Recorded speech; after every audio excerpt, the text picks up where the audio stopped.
విజయం సాధించారు వాళ్ళు వాళ్ళ కుటుంబానికి అన్ని సమకూర్చుకోవడంలో అని. కానీ ఇంకొకటి కూడా ఉంది, మీరు అది వివరించలేదు. ఆ రాష్ట్రంలో మొత్తం దేశంలోనే అత్యధికంగా మద్యం అమ్మకాలు మన రాష్ట్రంలో జరుగుతూ ఉన్నాయి. ఉమ్మడి రాష్ట్రంగా ఉన్నప్పుడు 13,000 కోట్ల రూపాయల ఆదాయం ఉన్నటువంటి ఉమ్మడి రాష్ట్రంలో మొత్తం అంటే ఆంధ్రప్రదేశ్ తెలంగాణ కలిపినప్పుడు ఉన్న 13,000 కోట్ల రూపాయల మద్యం ఆదాయం ఉంటే ఇప్పుడు కేవలం ఒక్క తెలంగాణలో మాత్రమే 40,000 కోట్ల రూపాయలు మద్యం అమ్మకాలు జరుగుతూ ఉన్నాయి. దేశంలోనే నంబర్ 1 ఉంది. మరి దీన్ని ఎందుకు మీరు విశ్వసా ఉన్నారు? దీన్ని అభివృద్ధి అనుకోకూడదా? మన దగ్గర ఆదాయం విపరీతంగా వస్తుంది, ఆదాయం పెరిగింది కదా. ఇది ఎంత ట్రిక్కీ క్వశ్చన్ అండి.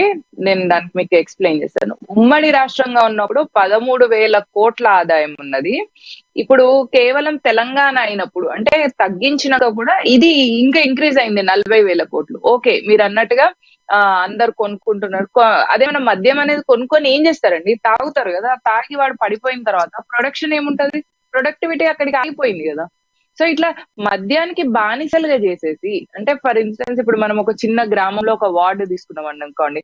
ఆ వార్డు లో ఒక 100 మంది 200 మంది ఉంటే అందులో కనీసం ఒక 60-70 మందిని మద్యానికి బానిస చేసేసి అనుకోండి. ఆ 60-70 మంది ఓట్లన్నీ ఇటే పడిపోతాయి. సో వాడిని తగుడుకి బానిస చేయడం. ఇంకా మీరు ఇంకొక దుర్మార్గమైన విషయం ఏంటంటే నార్కోటిక్స్ కూడా భయంకరంగా నడుస్తున్నాయి తెలంగాణ రాష్ట్రంలో. అంటే డ్రగ్ అడిక్ట్ అయిపోతున్నారు అనమాట యూత్. అండ్ దట్టు మీరు గమనిస్తే కార్యకర్తలు వాళ్ళ కార్యకర్తలందరూ కూడా డ్రగ్ అడిక్ట్స్ అని ఉంటారు, లేదా ఆల్కహాల్ అడిక్ట్స్ అని ఉంటారు. సో ఒక మనిషి ఒకసారి ఒక దానికి అడిక్ట్ అయిపోయిన తర్వాత వాడి దగ్గర ప్రొడక్టివిటీ తగ్గిపోతుంది.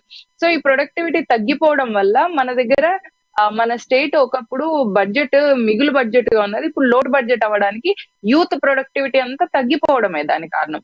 సో వీళ్ళు మనం గమనించినాం కూడా, కవిత ఈ సారా దందాలలో ఉంది అని అంటే సో వీళ్ళు ప్లాన్ గానే చేస్తున్నారు. అంటే వీళ్ళు క్లియర్ గా యువతని మద్యానికి బానిసలు చేసేయడం, తద్వారా ఆ బానిసల్ని మాకు ఓట్లు వేయించుకోవడం, తర్వాత దాంతో మేము గవర్నమెంట్ లోకి ఫామ్ చేసుకోవడం, మా కుటుంబం ఇట్లనే ఫ్లరిష్ అవుతా ఉంటది. యాజ్ ఇఫ్ వీళ్ళు రాజులు అయినట్టు మనందరం వాళ్ళ కింద బానిసలు అయినట్టు.